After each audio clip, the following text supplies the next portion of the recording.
આ બધું ડિમોલિશ કરી દેવામાં આવ્યું હતું. તો બિલ્ડિંગ કેવી ડેમેજ થઈ હતી તો એના ફોટોગ્રાફ્સ છે. મોંગલ્સ લોકોએ આ ચર્ચ ડિસ્ટ્રોય કરી દીધું હતું.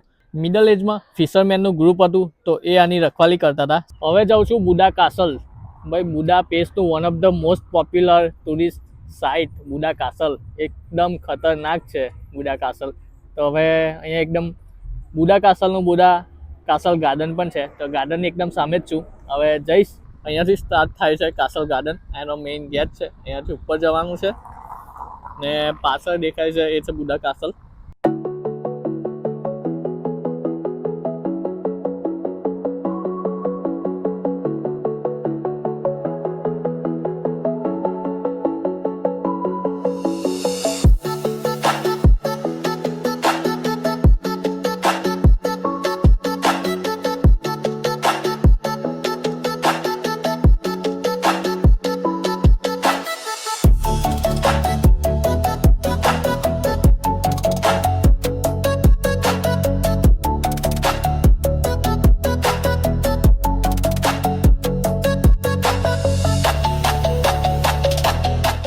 હવે જાઉં છું બુડા કાસલ. તો અહીંયાથી ચડતું જવાનું છે ને ત્યાં છે ઉપર કાસલ. જો સામે રહ્યું ગેરેલ્ટ હિલ. તો ત્યાં હિલ પર આ જોવાનું હતું. આ સ્ટેચ્યુ છે ને આ મતલબ અહીંયા બધું કન્સ્ટ્રક્શન ચાલે છે તો એટલે બંધ હતું. આખું બિલ્ડિંગ જેવું બને છે ત્યાં પણ. તો આ હિલ હતો.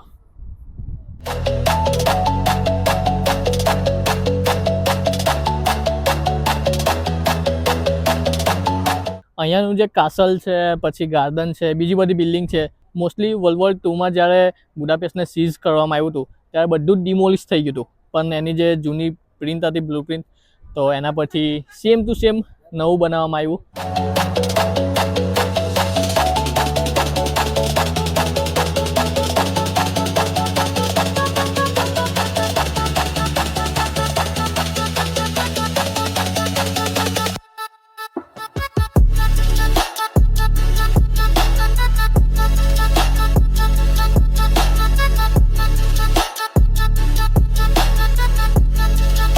બુડા કાસલને રોયલ પેલેસ અથવા રોયલ કાસલ પણ કહેવામાં આવે છે.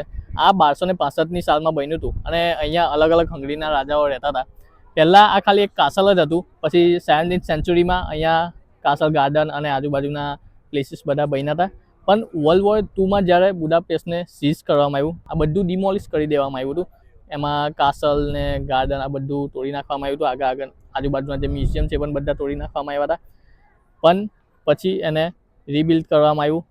જૂની ડિઝાઇન હતી બ્લુ પ્રિન્ટ હતી એના પરથી જ એને રિબિલ્ડ કરવામાં આવ્યું. આ જે કાસલ છે તો એ બહુ જ મોટું છે અને એની બિલ્ડિંગ અલગ અલગ પર્પસીસ માટે યુઝ થાય છે જેમ કે national library, Hungarian national gallery અને બુડાપેસ્ટ હિસ્ટોરિકલ મ્યુઝિયમ. આ જે બિલ્ડિંગ છે તો આ છે હંગેરિયન નેશનલ ગેલેરી.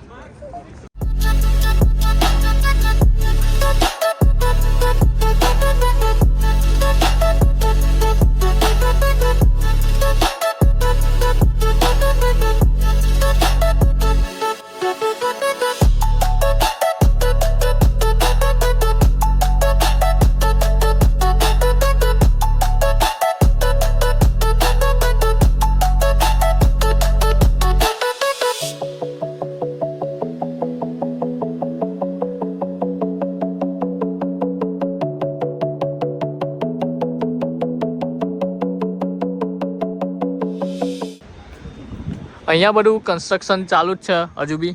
અમુક જે બિલ્ડિંગો છે તો એમાં જૂનું જે ઈંટો ને એવું બધું છે તો એ બધું દેખાઈ આવે છે.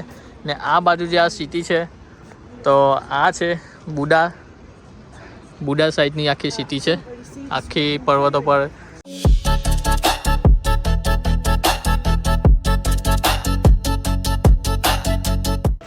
તો જો મેં કીધું એમ કે અમુક સાઇટનું હજુ કન્સ્ટ્રક્શન ચાલે છે તો એ અહીંયા દેખાઈ આવશે કે આ જૂની બિલ્ડિંગ છે ને આખી તોડી નાખી છે ને હજુ કન્સ્ટ્રક્શન ચાલુ છે.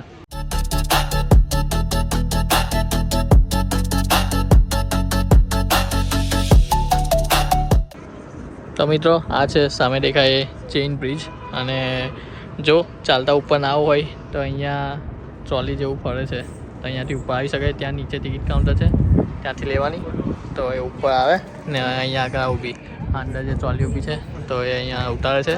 પછી અહીંયાથી પણ કાસલ વિઝિટ કરી શકાય છે અથવા તો આજે આ લોકો ઉભેલા છે. તો ત્યાંથી રસ્તા આવે છે, અહીંયા ચાલતું આવવાનું, અહીંયા ચડવાનું. અહીંયાની કન્સ્ટ્રક્શન સ્ટાઇલ જુઓ. અહીંયા જે બિલ્ડિંગ છે તેની બ્લુ પ્રિન્ટ આ રીતે છે. તો પહેલેથી જ ભાઈ આખી બ્લુ પ્રિન્ટ લગાવી દીધેલ છે ને આખી બિલ્ડિંગ બનશે તો સેમ આવી જ દેખાશે. તો અહીંયા હિસ્ટ્રી લખેલી છે કે જ્યારે વર્લ્ડ વોર 2 થયું હતું 1945માં, તો બિલ્ડિંગ કેવી ડેમેજ થઈ હતી તો એના ફોટોગ્રાફ્સ છે. આવું છે અહીંયા.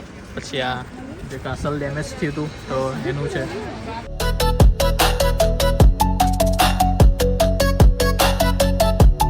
હવેનું જે પ્લેસ છે એનું નામ છે મેથિયાસ ચર્ચ. તમે જોઈ શકો છો મારી પાછળ.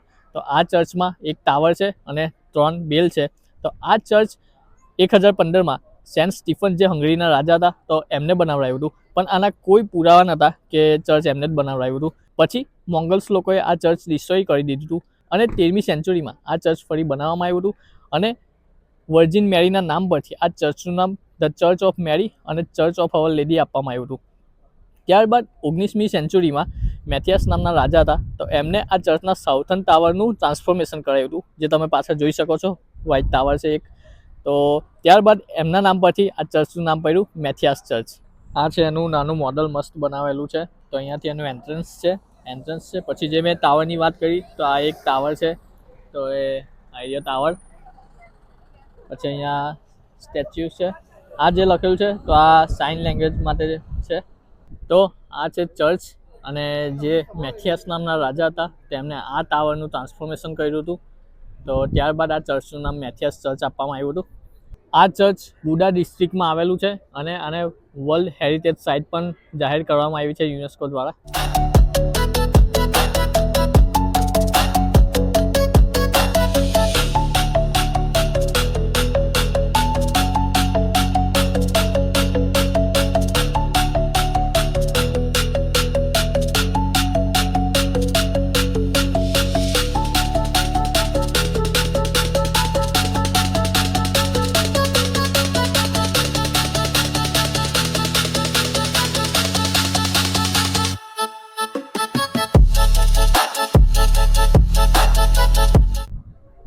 આ છે ફિશરમેન બાસ્ટન.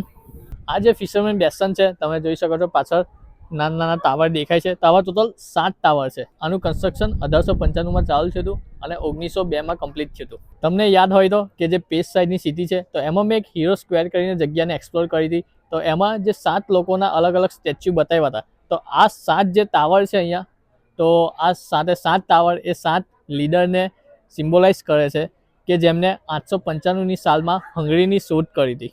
મિડલ એજમાં ફિશરમેનનું ગ્રુપ હતું તો એ આની રખવાલી કરતા હતા 7 ટાવરની. તો એમના નામ પરથી આને નામ આપવામાં આવ્યું કે ફિશરમેન બાસ્ટન.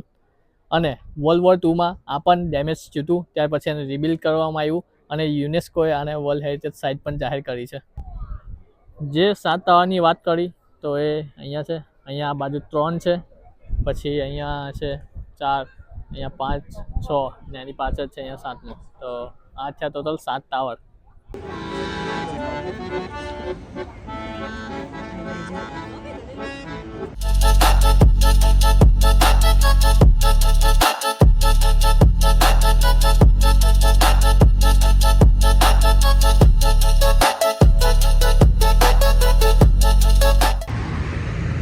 આ જોઈ લો પાર્લામેન્ટનો એકદમ સામેથી વ્યૂ. વચ્ચે દાન્યુબ રિવર છે. આ બધી ક્રૂઝ ફરે છે. અહીંયા ચેઇન બ્રિજ છે. તો આ છે વ્યૂ. આ બાજુનો જે એરિયા છે આ છે બુડા સિટી અને સામેની સાઈડ છે પેસ્ટ. હવે મેં ચાલતો જઉં છું બ્રિજ પરથી. આ બ્રિજ છે માર્ગરેટ બ્રિજ અને અહીંયા જ છે બાજુમાં માર્ગરેટ આઇલેન્ડ.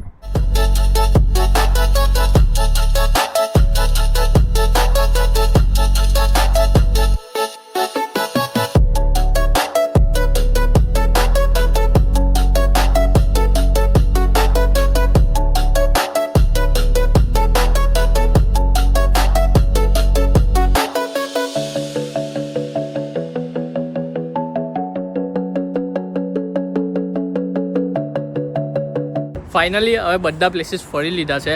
હવે બસ એક જ વસ્તુ બાકી છે કે અહીંની મેઇન ડિશ લાંગોસ કરીને છે.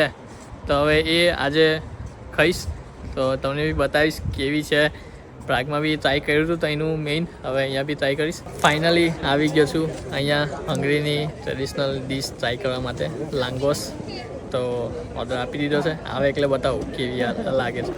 તો જુઓ આવું આવે છે. આ પહેલું છે પ્લેન, મતલબ આવું ભટુરે જેવું આવે છે.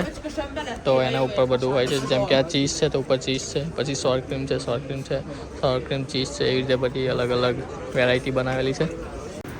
તો આવી શોપ છે, અહીંયા લેંગોસની બધી આઈટમો લગાવેલી છે. ભાઈ ઓર્ડર આપી દીધો છે અહીંયા. તો જોઈ લો, આ છે લેંગોસ, અહીંયાની ટ્રેડિશનલ ડીશ.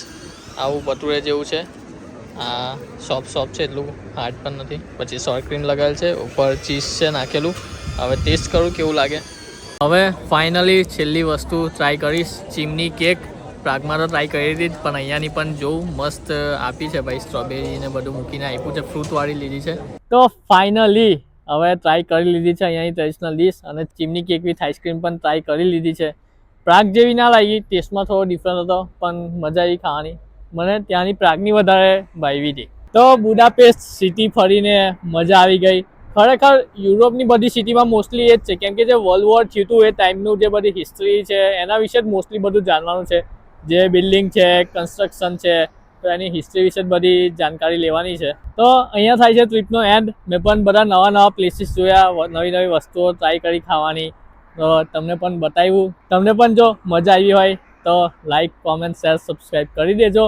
ને બસ આગળના વ્લોગ ના જોયા હોય તો આગળના વ્લોગ પણ જોજો, આખી ટ્રીપ જોજો, તમને પણ મજા આવી જશે. મળીએ તો હવે નવા વ્લોગમાં. ત્યાં સુધી બાય બાય.